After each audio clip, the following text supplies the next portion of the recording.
From the Watergate building in Washington, this is Hotline TV. Now here are Hotline editors Amy Walter and John Mercurio. Welcome to Hotline TV, everybody. I'm John Mercurio. And I'm Amy Walter, and I'm having this strange flashback. California 50 is just flashing in my mind right now. Yes, there was a special election yesterday, Massachusetts 5, safe district.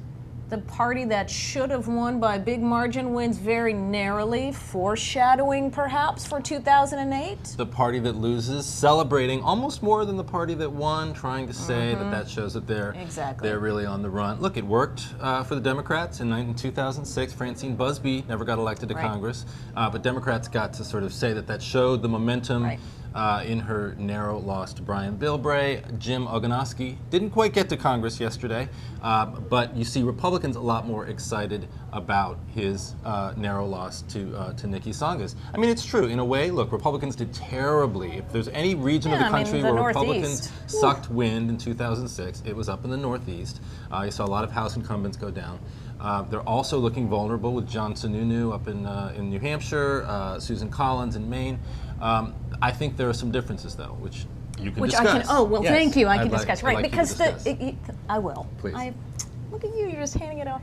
I was talking too much. I know when I talk too much. I'll just start jumping. Maybe I should just jump in more. I need to just do more. All right. Enough about us. But yes, the incumbent party is different from being an incumbent. How about that? So. True that, sister. I don't think that what voters in Massachusetts 5 were doing was necessarily saying we don't like the incumbent party, i.e. Democrats in control of Congress. What they did like was the fact that Ogonowski was running as sort of an outsider, somebody who was different. You could not really tag him as a Bush Republican. He has no voting record. He's like a farmer. Although he was conservative. Look, he was as more conservative than Bush on illegal immigration. He was supportive of the president in the war in Iraq. So I mean, there are obvious ways. But he obviously didn't highlight those things. I mean, that was smart. Oh, he highlighted illegal immigration? Well, he did at the end, which was the only way I think he thought he was going to get traction, and that's what we saw in so many races in 2006, where that's still seen as something of a wedge issue.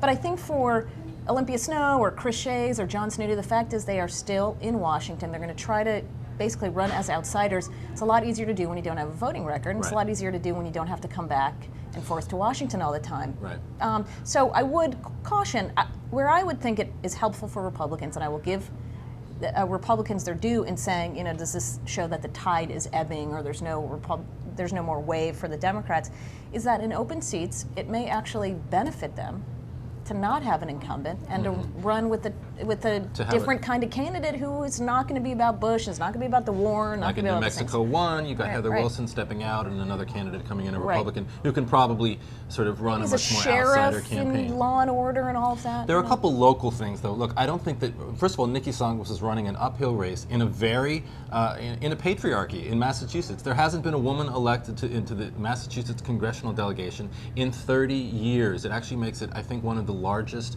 one of the only states in the country to have done that. I mean, it's the longest time in any state, I think. Tell me if I'm wrong. For there to be a state, it's the longest time. Iowa still hasn't had a woman. Iowa, that's right. Iowa's the only other place. So she's running an uphill race in that regard too. I also don't think she was the ideal candidate. No, she wasn't. And progressives weren't happy with her in the netroots.